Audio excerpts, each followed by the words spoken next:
SQL, PLSQL, TSQL. SQL, or Structured Query Language. SQL is a standard language for accessing and manipulating databases. SQL stands for Structured Query Language and lets you access and manipulate databases. Also, SQL is an ANSI standard. You can execute queries against the database, retrieve data, insert records, set permissions on tables, procedures, and more. Although SQL is an ANSI standard, there are many different versions of the SQL language introduced by every database vendor. However, to be compliant with the ANSI standard, they all support at least the major commands. Notice that SQL is not a really complete language like C++, Java, so it does not contain if statements or for. As you have noticed, you need a DBMS to execute your sentences. Between the characteristics, we can say that it's an interactive query language. Also, it's a database programming and administration language. Finally, it's a client-server language because you can use SQL with a database server over a network. Also, SQL has some benefits like vendor independence, SQL statements look like simple English, and you have portability across computers, which means that you don't have to change your SQL sentences when you change their PC or operating system. Also, you have Java integration through the JDBC API. RDBMS MySQL.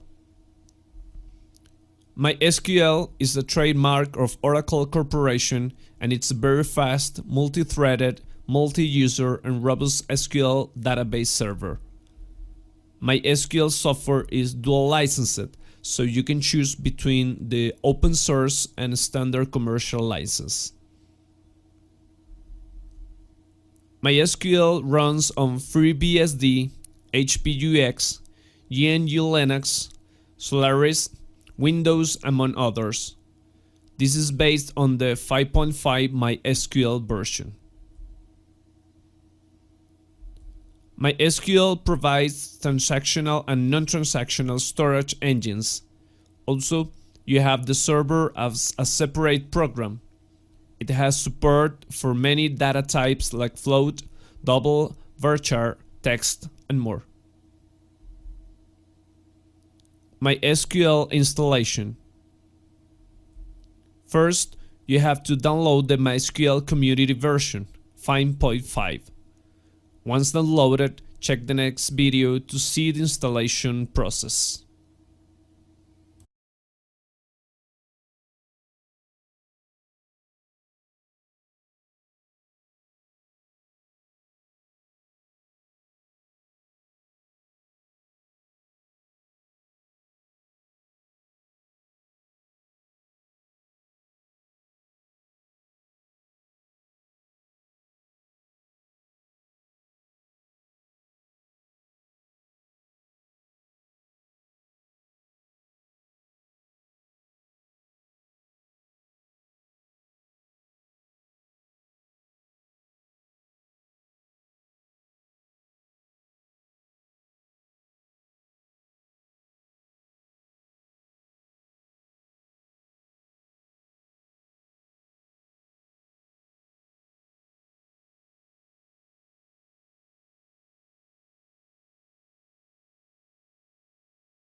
DDL or Data Definition Language. There are the statements that allow you to manipulate the database structure.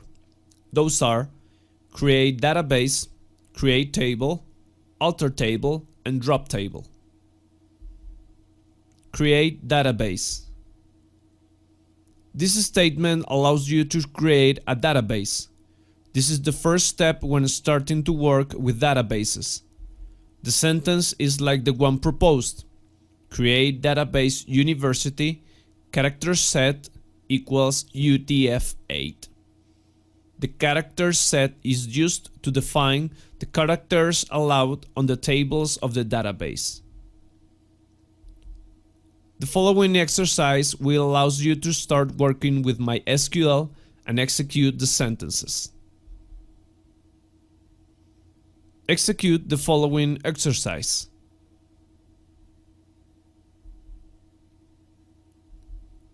Execute the sentence described to check the creation of the database. Create table. This statement will create a table on the database. A table is defined by columns and each column with its own definition as well. Let's see the general form. You have the create table statement followed by the name of the table. Then a round bracket which defines the beginning of the column's definition. As a general rule, the column definition has the column name, data type, and some modifiers. At the end of the create table, we can include the engine to be used. This part is only for MySQL. Here's one of the tables we're going to use on this tutorial, the person table. Let's look at the sentence to create the person table. Here is the create table sentence. The person ID column will store integers, also is the primary key and has the auto increment option, which will add a sequential integer value every time a row is inserted. Then the column name, which is varchar of 50 characters, and it does not allow null values. The same for the last name column. At the end, the InnoDB engine is used. This engine is transactional among other characteristics. Go with the following exercise. Remember the first time to select the database. Execute the create table sentence and check the results. Here's the summary of the create table sentence. Please review. Here's a summary of what we have done so far. Take a look at the next video to see the process of executing the sentences.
Let's create now the next table, the student table.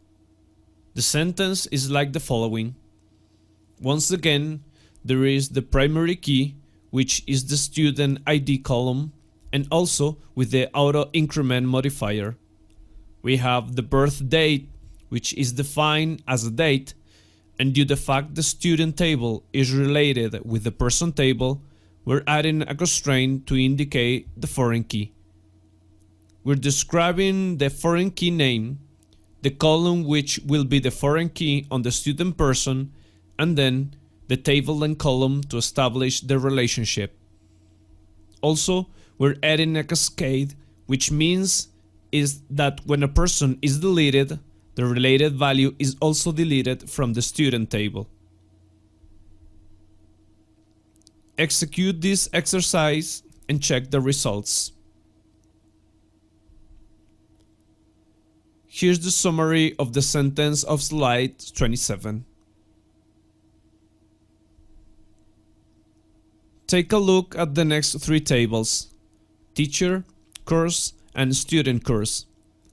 Let's see each sentence to create each table. This is the teacher table. This is almost like the student table. This is the course table. Again, it's very similar to the previous tables created. Notice that the name of the foreign keys should not be the same. This is the student course table. The only difference is that the primary key is composed, which means that there are two fields composing the primary key. Execute every sentence and check each table created. Alter table. This statement is very handy when you have to modify a table already created. There are some rules if the table has data. The general form is alter table, then the table name, and next all the modifications like add column, add constraint, and more. For example, let's say we need an extra column on the student course table named score. If there is no data on the table, we could just add the new column using the add column modification, and also avoid null values on the column. If the table has data, then we can add the new column, but if we want to avoid null values, a default value must be defined to the data already on the table taken. The other modification is to allow null values, so no default value is defined.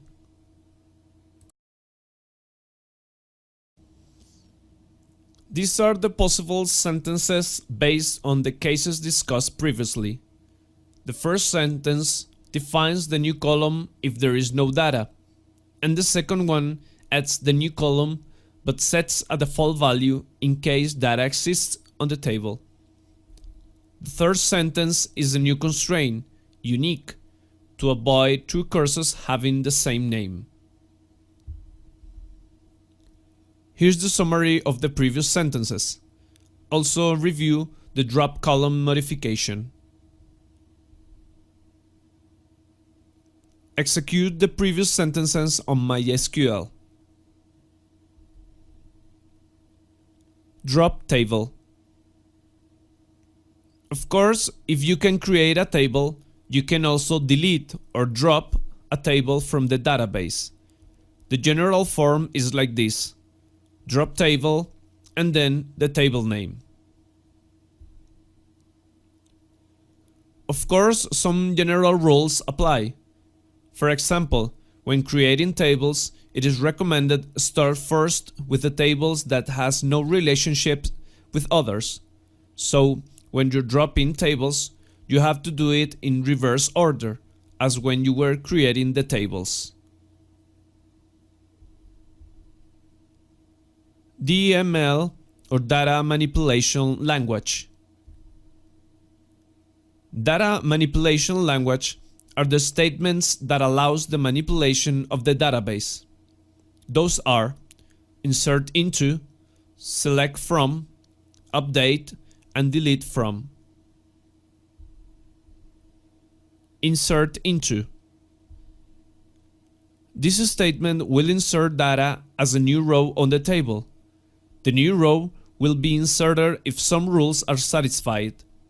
For example, for the person table, the name and last name must be included on the insert, and also the size could not exceed 50 characters. The type of the values accepted on a table depends on the table definition. The general form is like this: insert into, then the table name, then the columns separated by commas, then the values keyword, and at the end, all the data separated by commas. Take a look at the example. This sentence inserts a new row on the person table. Notice the values Peter and Czech, which are enclosed by single quotes because each field was declared as varchar. Notice also that the person ID column is not included on the sentence because it was added the auto increment modifier. The MySQL will generate a new value for this field for the new row. Execute the previous sentence. Let's review some rules. As we said before, if the column was defined as a varchar, the values must be enclosed by single quotes. If the column was defined using some numeric types like integer, long, big int, then no single quotes should be used. If the column was defined as a date, timestamp, the values must be enclosed with single quotes, and the format should be year, month, day, and if you want to add the hour, it should be hour, minutes, seconds. Let's see some additional considerations. If the column was defined as not null, then it must be included on the insert clause. If the column was defined as null, then that column is optional. Also, if you're going to insert a new row, let's say on the student table, and that table has foreign keys, the value must exist on the related table. Here's an example of inserting on the teacher table. Notice that the teacher ID column is a primary key, but also a foreign key with the person table. So, on the person table must be a row with the person ID equals to 1 in order to MySQL process the sentence shown here.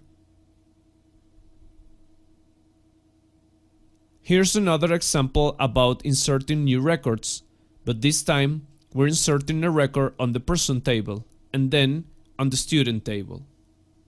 Notice that the person ID column not included on the first sentence is an auto increment column, so once you insert a record on the person table, you should check that the value generated is 2, so the second insert will work. Execute the previous sentences. The insert into statement has an optional form of using it, and it's avoiding the columns definition and only using the values definition. The only thing is that using it this way, all columns must be included with a value, even the column is allowing null values. In order to have data for the following exercises, execute the following sentences. Remember that the tables with foreign keys must have the values on the related tables. Select from. The select from statement is used to extract data from the database. The general form is like the following: select, then the fields of the tables we want to see, then the from keyword, and at the end, the table from which the fields will be recovered. The example presented shows all the records from the teacher table. Within the select from statement, we could get only those fields of our interest. Take a look at the examples. On the first sentence, we're getting only the name field of the course table. This is useful if the table has too many columns and not all are important for us. Test the previous sentences. Select from with alias. When you execute the select clause, the columns came with the name already defined, but sometimes there is the need of change the name of the columns on the results list. This is achieved with aliases. Take a look at the following example. We're listing all the courses, but the name of the course will become course name, and the teacher ID will become teacher. Functions. Every database vendor came with its own functions.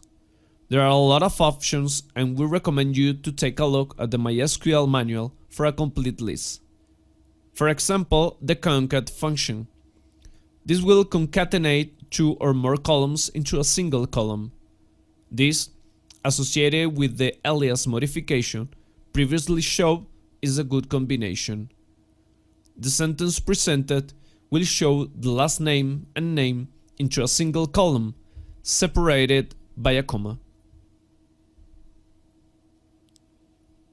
Execute the previous sentence to check the behavior.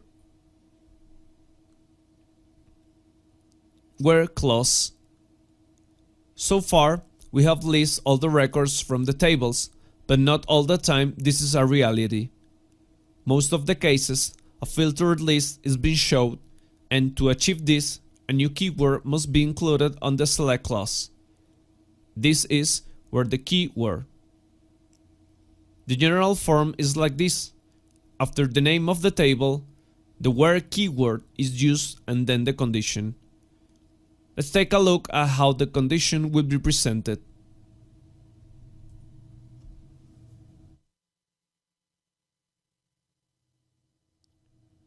First, the valid operators are these. If you want additional info, go to the URL proposed. Let's see some examples. The first sentence will get all the columns from the teacher table, but only those rows in which the years of service of the teacher are equal to 5.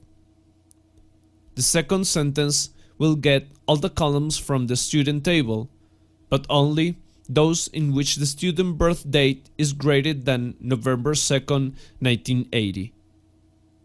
Notice that the comparison value follows the same rules as when inserting a new row on the table.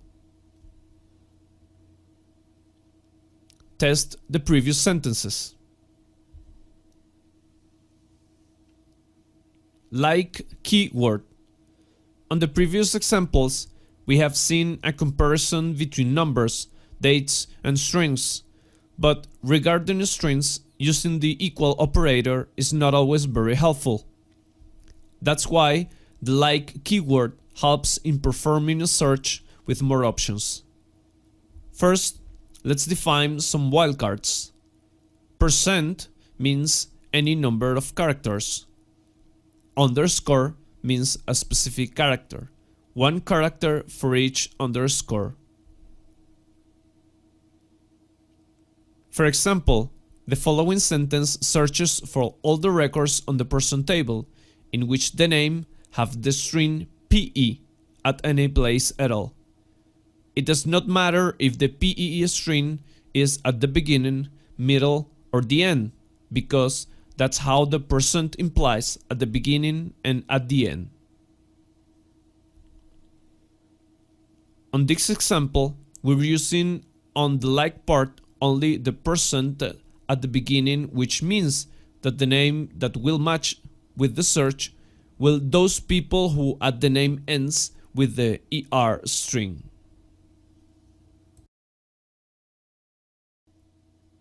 Here's another example of a search using the wildcards. On this case, we are searching for all the names that start with any number of characters followed by the E character, and at the end one character, no matter which one. Execute the previous 3 examples and see the results. Logical operators. Sometimes filtering by white column is not enough to search for the information, and that's why we have 3 logical operators to increase the searching options.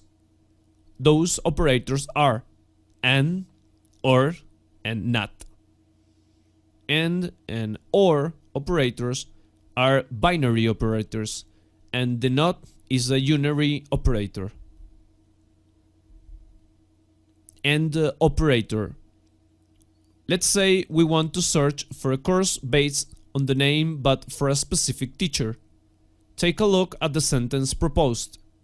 It selects all the columns from the course table, in which the course name begins with the MA string, and the teacher is the one with its ID is equals to 2. Based on the truth tables, both conditions must be satisfied by a row to be included on the results list. OR operator. This operator is almost like the one previously shown, but with the difference that just one of the conditions must be satisfied by the column to be included on the results list.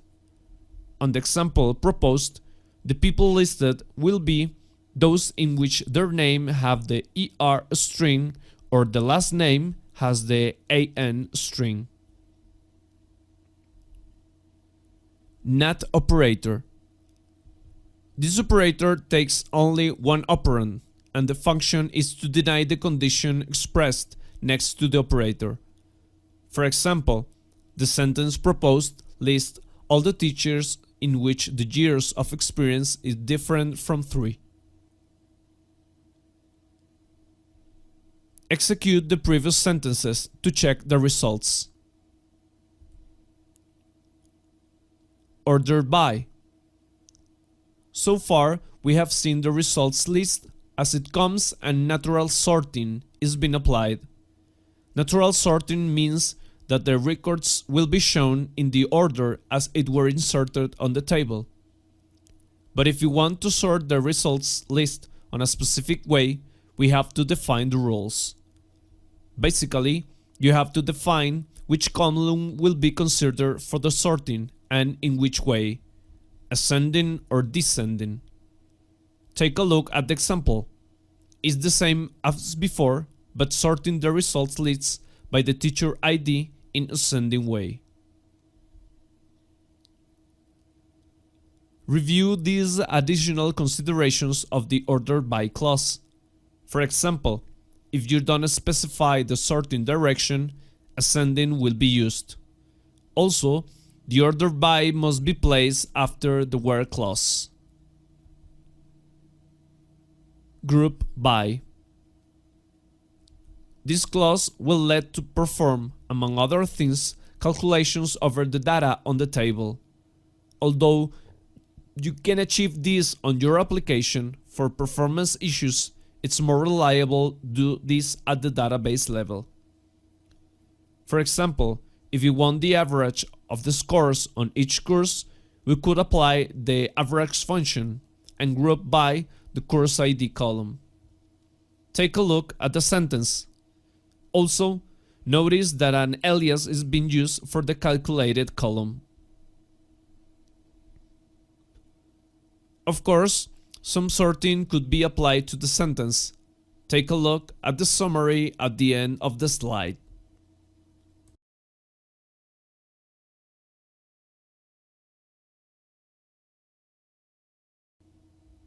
Execute the previous sentences.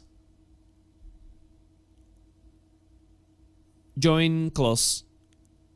When you normalize a database and you start to establish relationships between the tables, on most of the tables you will have the foreign key values, and for a results list, this value is not very useful. So you have to start joining tables to see the actual information. There are basically three types: inner join, left join, and right join. Inner join. This kind of join gets records from two or more tables, so you can see the values that bring valuable information on a results list. The records that will be shown are those who match the on condition, and an intersection will be performed between the tables on the join. If some record does not match the condition, it will not be included on the results list. Let's use the SQL when performing the average calculation, but this time, let's show the actual name of the course on the results list. Take a look at the modified SQL at the end on the slide. Here's the review of the inner join used before. We're performing a join between the course and student course tables. Some additional considerations could be mentioned. For example, if a student is not enrolled on a course, it will not be shown on the results list. Other thing is, when joining tables, and both tables have columns with the same name, you must include the table name before the column name, followed by a dot sign. Here's another example of an inner join, but this time we want to list all the cursors with their teachers. Take a look at the example proposed. Once again, aliases are being used. Test the examples. Left join. This kind of join is pretty much like the inner join in the structure, but with a different behavior. This join will include all the records from the table on the left on the join, and only those records that match the join condition of the table on the right. Take a look at the example. It will be listed all the cursors on the table, but just those students enrolled on a course. If a student is not enrolled on a course, it will not be included on the results list. The table on the left side is the course table, and a student course is the one on the right side. Notice that if a course does not have any students, a null value will be shown on the average column. Executes the sentence of the previous slide.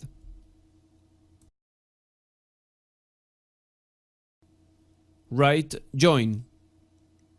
This kind of join is very similar to the left join, but the other way.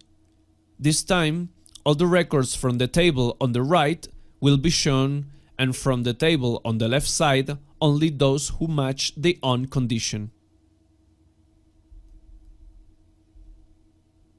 This is an example of listing all the students with their scores if that student is enrolled on a course. The table on the right side is the student table, and the table on the left side is the student course table. Execute the previous sentences. Update. This statement will update an already inserted row on a table. For this statement, the where clause becomes handy if you want to update a single row or a specific rows. The general form is as the following. Notice that on the first sentence, no where is being used, so all the table rows will be updated. On the second case, only the rows that match the condition will get updated. Take a look at the sentences proposed. As we said before, On the first case, all the rows of the course table will have the same teacher, but on the second case, only the teacher with the ID equals to 1 will be updated. Execute the sentences proposed. Delete from. This clause will delete rows from a table on the database. You can delete 0, 1, many, or all the rows of a table. It will depend on the way you use the clause. Take a look at the following sentences. The first will delete all the rows of the student course table. The second one will only delete from the person table the record with the person ID equals to 1. Test the previous sentence.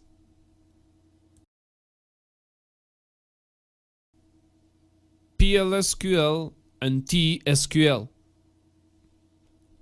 Before getting into PLSQL and TSQL, let's review some concepts involved. The stored procedures are subroutines written in PLSQL or TSQL, available to applications that access the RDBMS. All the stored procedures are compiled and stored on the database. The purpose of a stored procedure is to handle operations at the database level, instead at the application level. This relies on performance issues and reliable execution inside the database environment. Besides the stored procedures, we have triggers. Triggers are like stored procedures, but with the difference that an event fires the trigger. There are 3 types of events: a table update, table insert, or table delete. Also, there are 3 times when a trigger be fired: before the execution, after the execution, or instead the execution of the triggering event. PLSQL.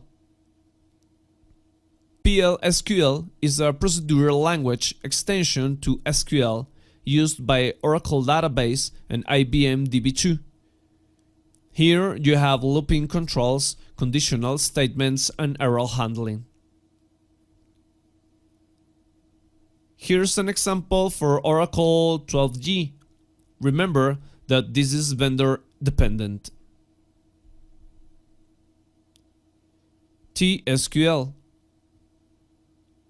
TSQL or Transact SQL is a procedural language extension to SQL used by Microsoft SQL Server and Sybase ASE database. Like the one before, you have also looping controls, conditional statements, and more. Here's an example of TSQL for Microsoft SQL Server.